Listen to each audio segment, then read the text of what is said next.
You're very welcome back. Um, Today's video is an interesting one. It's one I've talked about a couple of times, and it's going to be one that's Marmite. You either love it or you hate it, but bear with me on it. It's called Why Failing Teaches You More Than Succeeding. Um, I'm pretty sure that's going to get some people really happy and really annoyed all in the one go. I'm reframing what the conventional thoughts around failing is. Just so we know, by the way, I'm not saying failing is fantastic. It's absolutely not. It sucks, especially when you've put the work in. Um, but if you listen to me for a moment, I'm going to explain to you from my perspective why I feel it's not as bad as it sounds. A perfect shot only tells you the process worked. It doesn't tell you what made it work. And that's possibly the most important point in here. So I've learned more through a bad shot than I have through a good shot because everyone sits back on a good shot. Everyone sits back on a win, patting themselves on the back, but actually there's been no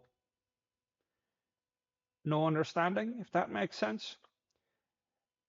When a bad shot comes into my process, or sorry, comes out as the result of my process, it's not the end of the world. Even by the way, if it doesn't give me the outcome that I was hoping for, whether that be a personal best, whether it be a medal position, whatever.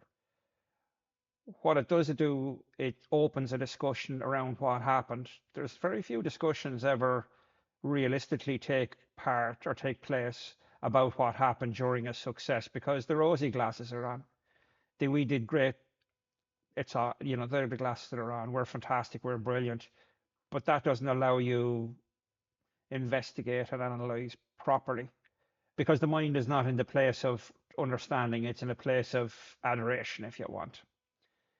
So, yeah, so for me, I learn more through the analysis of the failure, not tolerating it, not accepting it for one moment. So if I've had a bad shot, if had a bad series, if I've had a bad competition, I'm not accepting it. I'll know myself it's below what was expected based on the process I execute every day. But it's not the end of the world. Now, I'll say it too, by the way, a mistake, and I'll say this over and over again. A mistake is a mistake once, after that, it's a choice. So I reduce the amount of mistakes, but I can only reduce those by analyzing what happened. And when it goes wrong, something goes wrong, shot goes wrong, series goes wrong, competition goes wrong, it may not be possible in the immediate moment to understand exactly what happened, but let it breathe, take the emotion out of it. That could take seconds, minutes, hours, days, weeks, depending on how bad the kicking was. But if you analyze what happened, you will learn more and make yourself more robust for future attempts. Whether it be like it happened the same in projects, by the way. I've been on endless parties or if you want, celebratory meals after a project was delivered. Everyone's fantastically delighted with themselves. Oh, we nailed it. We did this, that, and the other. And even critiquing. Now, what we'll do is in a good moment, we'll do a review and we'll see how this all went. And everybody has the rosy glasses on, so they don't review what actually happened in a real light. What needs to be done is you need to set the criteria for the analysis, and it needs to be the same analysis, by the way, over every sit. So for me, every shot is analyzed with the same metrics. That way I know I've got continuity and that things don't slide in there as an additional metric or so a feel good factor. I'd say that success without failure builds a dependency.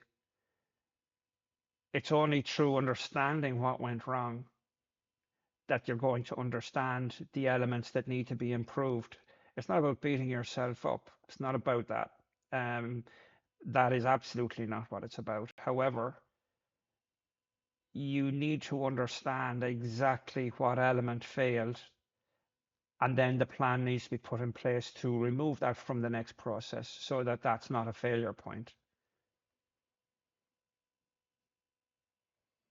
I'd say as well, analyzing the failure only And I say only if you intend to improve the process. I've got a system I call 0.OS, and one of the things I do is I set the outcome. That's the end game if you want. Then I have a process that delivers that outcome. It's been sanity checked to make sure that it's actually a realistic one. Um, then I execute the process. I only analyze the elements within that process at any point in time based on improving the outcome or improving the process to get to that outcome. Anything else is just emotion or it's noise. It's actually irrelevant and not particularly relevant to improving. It could be berating myself, which is pointless, or berating others if you've seen that in projects where someone has to take a fall or someone gets that type of thing. If that's not improving the the process towards the outcome. If you're not moving towards the outcome, don't have it. Don't enter it. Don't even let it take up space in your head. The filter is very important. I mentioned that the glasses that you put on. I've been on countless project reviews. You bang in 1,000 people into a building and in a short space of time, bang them in. I was out of infrastructure, IT infrastructure management side of things, and you'd work on greenfield sites, bringing in 500 people into a building, another 500 into another building. You kept doing that, and it's quite complex, but it's also quite simple once you have the right process and the right team. When the success factors were brought in, you're sitting there afterwards and everyone's going, oh, this was fantastic, this is brilliant, we'll have a review. You sit down and you have the review, but the review is not particularly, it's more a congratulatory one, if that makes sense. From my experience, everyone's patting themselves on the back, and the glasses are more positive, put it that way. They're not analytical. They're not looking for improvement points. They're literally self-adoration of, see, this here wasn't that particularly well done, without the view of, see this here, could that be improved on? Equally, by the way, putting on the negative glasses doesn't work, as in the doom and gloom, nothing ever works. I've had a bad, for example, I've just had a bad training session here this morning. I won't lie, it sucks. I'm still getting through it in my head, in a part of my head. It'll be dealt with at a point in time this morning that's suitable. However, the analysis, I remove the emotion. I can't analyze it right now. I'm too pissed off over it. But here's the beauty of that. I know there's something in there. I know it's good, by the way, because I know it's going to the process highlighted something. There you go.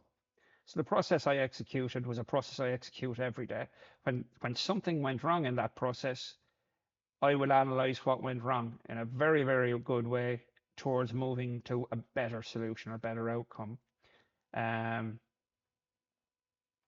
That's the type of filter, but putting on the glasses of everything is broken, nothing ever works, the nothing and those type of absolutes, not very good. So it's a middle of the road thing, but it's the filter that you analyze through is what's fierce important. I've been in team meetings, team project meetings, for example, and the analysis from the outside, it looks methodical and it looks calm, but actually it only is 30 seconds in and you realize it's a witch hunt. It's not about finding a better solution or finding a better outcome. It's about who screwed this up, sort of thing, you know.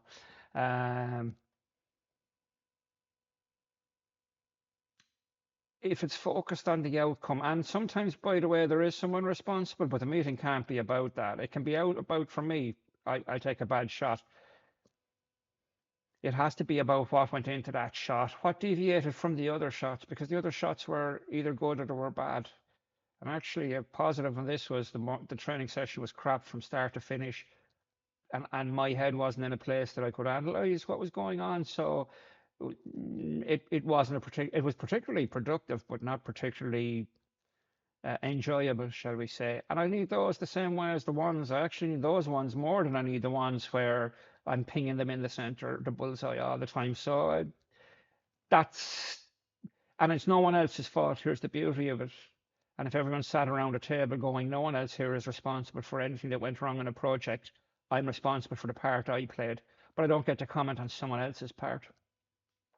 Wouldn't that make a lot more sense? So it's the glasses that are put on, the filter if you want. I'm all about engineering for pressure on purpose, because if if you can't train for the pressure environment, you're going to, in my situation anyway, you're going to come up against it. You're going to get to an event, something's going to screw up. Um, One of recent times, went to the event. It's one for um, it's one for Paralympic rifle shooting, of course. Got there, couldn't get into the bathroom because the door wasn't wide enough for my wheelchair, and couldn't get into the bedroom to sleep either. So I slept on the couch. Now, you can say, well, that doesn't really have a bearing on anything we've all had. No, hold on a second. My world is a little bit different to the inconvenience thing. This is a bit further than an inconvenience. However, the training that that gave me was, well, now at least I know you go to these things and that's not going to be perfect. So you need to account for that, so you have your fallback position. But without that experience, I would go to another event thinking everything would be rosy. Here's another aspect to that trip. My wheelchair didn't arrive. So I mean, if these are the things I'm talking about, is even the getting to an event is as much as being at the event in terms of pressure and dealing with the pressure, and not letting it get to you, or dealing with it as it gets to you. Probably more important. The not letting it get to you. I'm not sure that's something anyone can do. Same way in projects, when things go wrong, the process, if it's strong enough, delivers the outcome. The outcome in that event, I achieved what I set out to do, regardless of the hindrances that got in my way. If I'm in a competition and, for example, the noise starts to build up in the background, it's not something you can control, and actually shouldn't try to, because your head's not in the game. If you're actually annoyed and you're thinking, I'd love to tell them all to shut up, well, you can't shoot the perfect 10 if you want. So it's all about, I would say, building the system, the process, so that it endures no matter how much pressure. It may slow up, by the way, but it actually continues in the same method every time. And I think that's what's fierce important. Um, a competition example I had last year was, I come off of a quite a good international competition, and it was a domestic one. And the first sighting, perfect, I was in the 10.6 bracket, which would probably be acceptable as you're in the zone when you're pinging that close to center. 10.6 is 10.6 is 10.6 is 10.5, still within the tolerances I'm accepting.